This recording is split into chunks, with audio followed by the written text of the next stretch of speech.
হরে Krishna. Video করতো দেখেন গতকাল আমাদের ভগবানের কি অবস্থা করেছে। এত আগুনের মধ্যে ভগবান তার নিজেকে নিজে সুরক্ষা রেখেছে। কিছুটা হয়তো আগুনে পুড়ে গেছে, কিন্তু তার সেবা করার মতো সে সুযোগ করে রেখেছে আমাদের জন্য।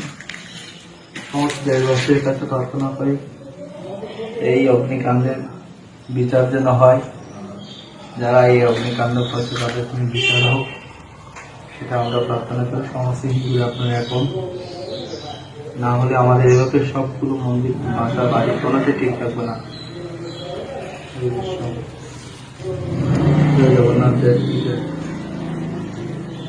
দেখতে পাচ্ছেন এই অগ্নির মধ্যে, ধাওয়া দাওয়া অগ্নিকাণ্ডের মধ্যে এই জগন্নাথ দেব,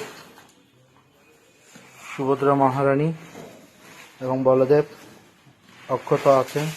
জয় জগন্নাথ স্বামী কি। দুর্বৃত্তরাও তারা আগুন দিতে পারে, কিন্তু ভগবানকে তারা কখনো কিছু করতে পারে না, এটা তার প্রমাণ।